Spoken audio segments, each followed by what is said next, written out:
नमस्कार। स्वराज डिजिटल की खास पेशकश में आपका स्वागत है। मैं हूं सुशील शर्मा। कल जैसे ही देश में लोकसभा चुनाव परिणाम आए हैं, तब से मध्य प्रदेश की चर्चा पूरे देश में हो रही है। दरअसल मध्य प्रदेश देश के उन चुनिंदा राज्यों में शामिल हो गया है जहां पर भाजपा ने क्लीन स्वीप किया है, यानी सारी की सारी सीटें भाजपा जीतने में सफल हुई है। मध्य प्रदेश में ये दूसरी बार हुआ है। इसके पहले 1984 में जब इंदिरा गांधी की शहादत की लहर चली थी, तब अविभाजित मध्य प्रदेश मतलब छत्तीसगढ़ जब मध्य प्रदेश में शामिल था, तब कांग्रेस ने सारी सीटें जीती। लेकिन यह पहला मौका है जब भाजपा ने भी क्लीन स्वीप किया है। क्लीन स्वीप के साथ साथ दरअसल खतरे की घंटी कांग्रेस के लिए भी है, क्योंकि मध्य प्रदेश भाजपा का आदर्श संगठन वाला राज्य है। संघ की भी पहली पसंद मध्य प्रदेश रहा है। तो मध्य प्रदेश में पिछले कुछ सालों में किस तरीके का वोट शेयर का परिवर्तन हुआ है और भाजपा कहां पर जाकर कहां तक पहुंच गई है वोट शेयर के मामले में, इस पर चर्चा होना जरूरी है और इसका विश्लेषण किया जाना भी जरूरी है।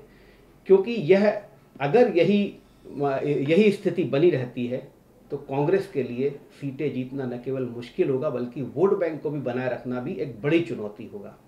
इस चर्चा पर हमारे साथ शामिल होंगे और इस विश्लेषण को हम बारीकी से समझने की कोशिश करेंगे कि दरअसल भाजपा मध्य प्रदेश में ऐसा क्यों कर पा रही है। चर्चा में शामिल रहेंगे हमारे साथ स्वराज एक्सप्रेस के स्टेट एडिटर अजय त्रिपाठी जी। अजय जी, आपका बहुत बहुत स्वागत है। विषय बहुत पेचीदा है और बहुत गंभीर भी है। पूरे देश में ये बात की जा रही है कि मजबूत विपक्ष का होना बहुत जरूरी है।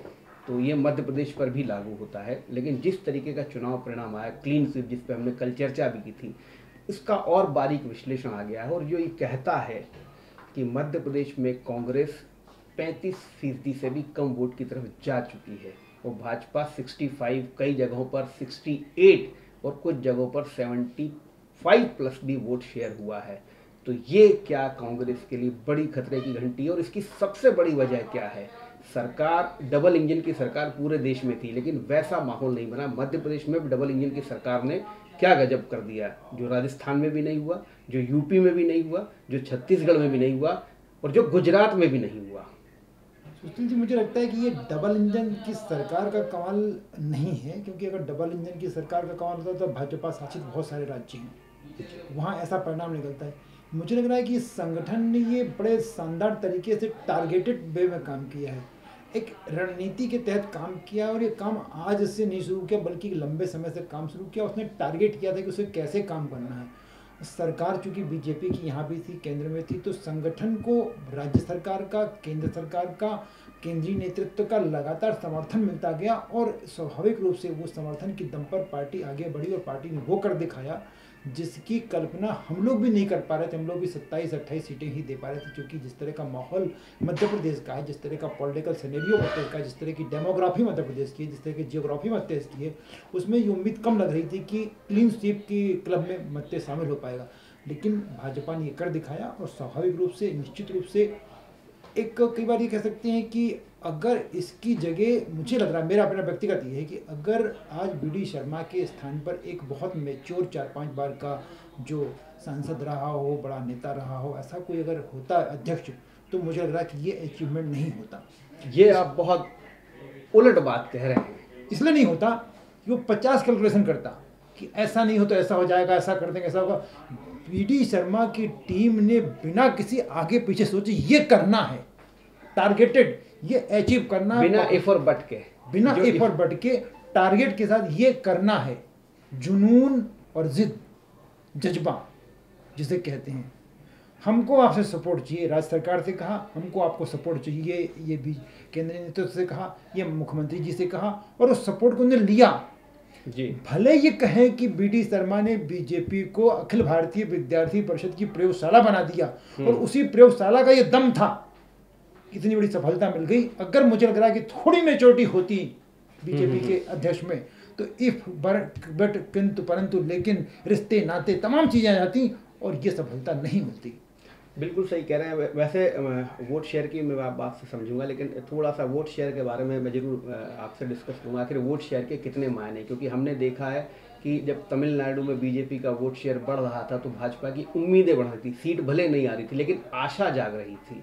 केरल में भी यही हुआ था और पश्चिम बंगाल ने वो परिणाम दिखाया था। जब वोट शेयर बढ़ा था तो सीट किस तरीके से बीजेपी की बढ़ गई थी। आपको क्या लगता है वोट शेयर कितना मायने रखता है, चाहे सीट मिले ना मिले, दोनों परिस्थिति में क्या है वोट शेयर के मायने? देखिए, वोट शेयर का मायने बड़ा सिंपल सा होता है कि आपको सीट भले ना मिले, लेकिन आप चुनाव क्यों लड़ रहे हैं?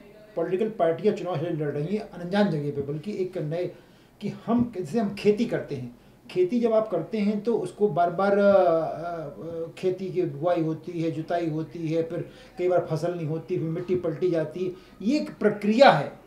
तो अगर वोट शेयर बढ़ रहा है, आपका वोट शेयर बढ़ रहा है, तो मतलब आम आदमी आपसे जुड़ रहा है। तो ये जो जुड़ाव है, ये जुड़ाव आज नहीं कल आपको फायदा देगा। एक मैच्योर पॉलिटिशियन ये समझता है कि आज नहीं कल ये फायदा देगा। मध्य प्रदेश में यही समझने की कोशिश की गई कि अगर इस चुनाव में सफलता नहीं भी मिलती है तो ये 70% वोट शेयर बढ़ा है, जिन सीटों पर 70% हुआ, 68% हुआ, 62% हुआ। आपको लगता है कि आने वाले कई सालों तक इन सीटों को अब विपक्ष बीजेपी से छीन पाने में नामुमकिन हो जाएगा। गिरते गिरते भी बीजेपी के हाथ में बहुत कुछ बचेगा, क्योंकि बहुत सारी इसमें जो है आप देखें तो अगर इन चुनाव परिणाम का विश्लेषण करेंगे तो बहुत नई चीज़ें निकल के सामने आ रही हैं। पहला आंकड़ा जो मैं आपसे चर्चा कर रहा हूँ वो ये है कि बीजेपी का कांग्रेस के साथ जीत का अंतर 98,99,000 पहुँच गया, यानी 1 करोड़ के लगभग जो है जीत का अंतर हो गया है।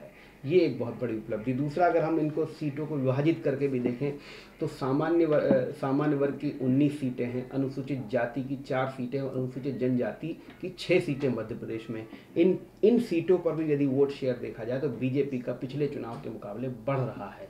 तो ये इसका मतलब है कि सभी वर्ग में बीजेपी अपनी पैठ बनाने में मध्य प्रदेश में कामयाब रही है। तो उसी के 2019 के मुकाबले अगर हम देखें तो हर उसमें सामान्य वर्ग में 3% का वोट प्लस हुआ है बीजेपी के लिए, अनुसूचित जाति में 1% का वोट बढ़ा है और अनुसूचित जनजाति में भी जो है, अनुसूचित जनजाति में तो लगभग जो है उसमें भी 1% की वृद्धि हुई है। तो ये वृद्धि क्या ये कहती है कि सर्वहारा जो बीजेपी की आइडियोलॉजी दीनदयाल उपाध्याय हर वर्ग तक पहुंचना, ये हर वर्ग तक बीजेपी पहुंच गई है? बीजेपी ने जो नया नारा पिछले 5 साल में दिया, सबका साथ और सबका विकास, समभाव की भावना बीजेपी बहुत दिन से खेत जो जनसंघ की आइडियोलॉजी थी, दीनदयाल उपाध्याय जी की बात करने की जो आइडियोलॉजी थी, आरएसएस की आइडियोलॉजी भी वही है। पर नरेंद्र मोदी के नेतृत्व में मध्य प्रदेश में बी डी शर्मा जी के नेतृत्व में एक नई कहानी शुरू हुई कि सबका साथ और सबका विकास। बीजेपी ने एक नया नारा रखा। ये साबित करता है अगर अनुसूचित जनजाति में वोट बैंक बढ़ रहा है, अनुसूचित जनजाति की सीटें बढ़ रही हैं, अनुसूचित जाति की सीटें बढ़ रही हैं और सामान्य वर्ग की सीटें जो बीजेपी का अपना वोट बैंक माना जाता है वो बढ़ रही हैं। लेकिन अगर तीनों वर्गों में बढ़ रही है तो इसका मतलब है कि भाजपा का जो टारगेट था, नारा था, अचीवमेंट था, वो अपने ट्रैक पर बीजेपी चल रही है। अगर अब बीजेपी का वर्तमान नेतृत्व दूसरों को भी सत्ता सौंपता है, संगठन की चाबी सौंपता है और इसी ट्रैक पे चलते हैं तो आने वाले कई वर्षों तक बीजेपी के लिए एक ऐसा ट्रैक बिछा हुआ है जिसपे गाड़ी बड़ी स्मूथली दौड़ती रहेगी और बीजेपी को फायदा मिलता रहेगा। बिल्कुल ठीक कह रहे हैं आप। अच्छा, इसको अगर मैं नंबर ऑफ वोट से देखूं तो आपको और हैरानी होगी कि बीजेपी को सामान्य वर्ग की 19 सीटों पर पिछली बार 1,40,00,000 वोट मिला था। इस बार 7 लाख वोट बढ़ गया और 1,47,00,000 वोट जनरल सीटों पर बीजेपी को मिला है, यानी 7 लाख ज़्यादा। अगर मैं अनुसूचित जाति की सीट की बात करूं तो उसमें बीजेपी को पिछली बार मिला था 28,54,000 वोट, तो इस बार वो भी 30,17,000 हो गया। तो ये वृद्धि, और सबसे महत्वपूर्ण एससी की सीटों पर भी जो एसटी की सीटों पर भी 44 लाख वोट मिला था और इस बार 47 लाख। तो ये तो बहुत बड़ी बीजेपी जो है बढ़त कांग्रेस पे बना रही है। और इसके उलट अगर हम कांग्रेस को भी देखेंगे तो इसी रेशो में कांग्रेस का वोट कम हुआ है। यही नहीं, बहुजन समाज पार्टी का वोट भी बीजेपी की तरफ चला गया है। तो ये जो लाभार्थी वाला वोट है, क्योंकि लाभार्थी वोट वही है जो अनुसूचित जाति, अनुसूचित जनजाति का है। मध्य प्रदेश में भी जो है अगर आप देखेंगे तो उन्हीं वर्ग को इसमें ज़्यादा लाभ मिला। तो ये माना जाए कि लाभार्थी वोटर मध्य प्रदेश में तो बीजेपी का हो गया लेकिन यूपी में नहीं हो पाया। तो क्या बीजेपी की स्ट्रेटेजी? फिर अब मैं आपसे असहमत हो रहा हूँ। लाभार्थी वोट अलग विषय हो गया। आप इसको ट्रिक देखिए कि वोटिंग परसेंट कितना कम हुआ। अगर लाभार्थी वोट बैंक से ही ये बढ़ रहा होता तो मध्य प्रदेश में वोटिंग 70% होती। वो नहीं, जिसको हमने 2 पैसे का लाभ दिया उसके पास हम जाते, हाथ गए, चाहे बी डी शर्मा हो, चाहे मोहन यादव, चाहे शिवराज सिंह चौहान, सब गए अमित शाह हो, नरेंद्र मोदी गए, हाथ जोड़ा, उससे नमस्ते की, उसके बाद भी वो आदमी वोट डालने नहीं आया। वोट डालने कौन आया? जो आपके प्रति कमिटमेंट जिसका है, कमिटमेंट जिसको आपने लाभ दिया या नहीं दिया, वो कमिटमेंट के साथ वो समझ गया कि सबका साथ सबका विकास की बात ये करते हैं, वो समझ गया हिंदुत्व की बात ये करते हैं, वो समझ गया कि पार्टी को अगर हिंदू सनातन को बचाना है तो ये पार्टी है। जो कमिटमेंट के साथ था, अपने समाज को, अपने धर्म को, अपनी व्यवस्था को, अपनी संतृप्तता को, अपने सनातन को, अपने सिस्टम को बचाने की जिसके मन में थोड़ी सी बात आई, वो वोट डालने बाहर निकला और उसने वोट दिया। आपका सीधा ये मानना है कि लाभार्थी के अलावा बीजेपी का जो फॉलोअर है वो बढ़ा है, उसमें सभी लोग शामिल हैं, इसमें सब शामिल हैं जिनको समाज के प्रति मतलब लाभार्थी कह के हम कहीं ना कहीं उस संकुचित मानसिकता के साथ जो है बात कर रहे हैं। लाभार्थी अगर होता तो ये वोटिंग परसेंट 55-56% नहीं होता सुशील जी, ये 70% जाता, 70% जाता। बिल्कुल ठीक है। ये बड़ी सिंपल सी बात है, ये बहुत आश्चर्यजनक बात है कि वो लाभार्थी वोट डालने निकला। और बीजेपी को इस मुद्दे पर समीक्षा करना चाहिए कि जिनको हम लाभार्थी मान करके सहायता दे रहे हैं, क्या वो कांग्रेस का वोट बैंक है, क्या वो सीपीआई का वोट बैंक है, जिनको हम करोड़ों रुपए खर्च कर रहे हैं, जिनके हम हाथ पांव जोड़ रहे हैं, क्या वो उनका वोट बैंक है? नागरिक होने के नाते, मध्य का नागरिक होने के नाते हमको व्यवस्था सबको देनी पड़ेगी, लेकिन एक बार रिव्यू करना पड़ेगा कि क्या हम गलत हाथों में व्यवस्थाएं दे रहे हैं, ताकि क्योंकि कोई भी पार्टी, कांग्रेस करे, बीजेपी करे, सीपीआई करे, सीपीएम करे, टीएमसी करे, करके ले रहे हैं अपने पॉलिटिकल फायदे के लिए। अगर इतने खर्चे का, जनता के टैक्स का उसका फायदा नहीं मिले अगर पॉलिटिकल, तो ऐसे मामलों में पार्टियों को सावधानीपूर्वक काम करना चाहिए। तो ये लाभार्थी वाले मुद्दे से मैं बिल्कुल सहमत नहीं हूँ। ये वो वोट बैंक है जो मान के, इसलिए मैं आपसे कह रहा था ये जो वोट परसेंट बढ़ा, ये सबका साथ सबका विकास पे भरोसा करने वाला वोट बैंक है। और ये आने वाले समय में अगर बीजेपी इसी गति से, बी डी शर्मा आज अध्यक्ष हैं, कल को न रहें, मोहन यादव आज सीएम हैं, कल को न रहें, लेकिन अगर बीजेपी इसी ट्रैक पे चलती रही तो ये वोट बैंक ऐसा बना रहेगा और ये 29 सीटें जीतने का सिलसिला आने वाले कई चुनावों तो बना रहेगा। तो आपने देखा किस तरीके से अजय जी ने समझाया कि लाभार्थी वोट से इतर मध्य प्रदेश में बीजेपी को लाभ हुआ और लगभग सभी वर्ग ने बीजेपी को पसंद किया। तभी आप देखिए कि 2 करोड़ 24 लाख वोट बीजेपी को मिला और कांग्रेस को मिला 1 करोड़ 23 लाख। तो ये अंतर तो बताता है कि बीजेपी की लोकप्रियता मध्य प्रदेश में कितनी है। और सबसे महत्वपूर्ण बात यह है कि बीजेपी और कांग्रेस के बीच का डिफरेंस लगातार अजय जी बढ़ता जा रहा है। अगर मैं 2014 से बात करूँ तो 2014 में बीजेपी और कांग्रेस के बीच वोट डिफरेंस 56 लाख था, जो 2019 के चुनाव में हो गया 86 लाख। और आज जो है इस चुनाव में 2024 का चुनाव जो कल काउंटिंग संपन्न हुई है उसमें 1 करोड़ 1 लाख वोट का अंतर बीजेपी कांग्रेस के बीच हो गया है। तो 1 करोड़ 1 लाख तो कई राज्यों की जो है टोटल वोटर होता है, उतने वोटर बीजेपी के कांग्रेस से प्लस चल रहे हैं। उसका देखिए कारण और मेरे व्यक्तिगत तौर पर समझ में आ रहा है कि पॉलिटिकल सिनेरियो को कांग्रेस ने बहुत बुरी तरह डैमेज किया है। डैमेज ऐसे किया है कि आज से 15 साल 20 साल पहले, चाहे वो दिग्विजय सिंह हों, चाहे सुरेश पचौरी जी, अब तो खैर बीजेपी में आ गए हैं, या जितने दिग्गज नेता कर रहे हों, कभी दिग्विजय सिंह की हिम्मत ये नहीं पड़ी कि सुंदरलाल पटवा के बारे में अकर्मण्य भाषा में, अपशब्द भाषा में, गलत भाषा में कोई भी बयान दे सकें।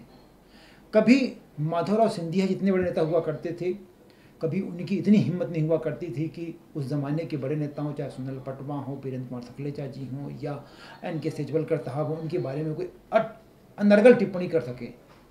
लेकिन अब देखिए, जीतू पटवारी जिस भाषा में शिवराज सिंह के खिलाफ बोलते हैं, 5 बार का सांसद, 4 बार का सीएम, आप किस भाषा में बात कर रहे हो? आप एक पार्टी के अध्यक्ष हो। उमंग सिंघार अपनी पार्टी के नेताओं के बारे में जिस भाषा में बात करते हैं, दिग्विजय सिंह के बारे में जिस भाषा में बात करते हैं, दूसरे दल पार्टी के बारे में बात करते हैं, तो ये मायने कांग्रेस जिस तरह से कर रही है, इसका मतलब है कांग्रेस में जो एक उनको घुट्टी पिलाई जाती थी, मैसेज दिया जाता था, सेवा दल जैसी संगठन को जिस तरह से कांग्रेस ने खत्म कर दिया, ये सब कुछ उसका देन है। धीरे धीरे परंपराएं, आदर, सत्कार, शिष्टाचार सब खत्म होता जा रहा है और उसका नुकसान कांग्रेस को लग रहा है नहीं हो रहा है, लेकिन कांग्रेस को समझना पड़ेगा उसका नुकसान इस तरह से होगा कि पब्लिक जो है वो चाह रहे कि यार आप गंदे हो, आज आप इनके बारे में बोल रहे हो, कल आपको हमारे बारे में बोलोगे, या हो सकता है पीठ पीछे हमको वोट नहीं देंगे, आप हमारे बारे में बोलोगे, तो जनता आपसे कटेगी। जनता चाहती है कम से कम एक बड़ा वर्ग, आज देखिए आज बड़ा वर्ग कहता है पैसे मत दो, हमको कुछ नहीं चाहिए, आपका गेहूं फ्री नहीं चाहिए, कोई चना फ्री नहीं चाहिए, आपका दाल फ्री नहीं चाहिए, सम्मान चाहिए। और बीजेपी ने एक बड़े वर्ग के साथ यही किया है जो लाभार्थी से इतर है।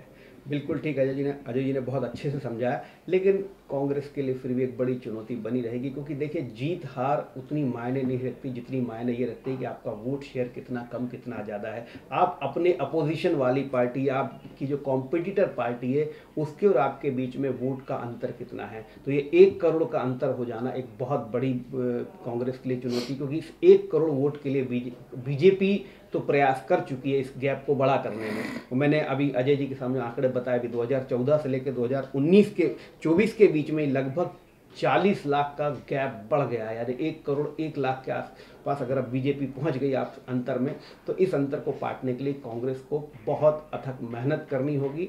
अन्यथा अगर ये अंतर बना रहता है तो फिर वोट शेयर तो, सीटें तो छोड़ ही दीजिए, आपकी जो है जनता के बीच में पैठ भी जो है उतनी नहीं बन पाएगी। इसलिए कांग्रेस के लिए बड़ी चुनौती है कि वो इसको जो है कैसे निपटती, किस रणनीति के तहत काम करती है। आज के लिए बस इतना ही। कल हम फिर मिलेंगे किसी नए मुद्दे के साथ। तब तक के लिए नमस्कार।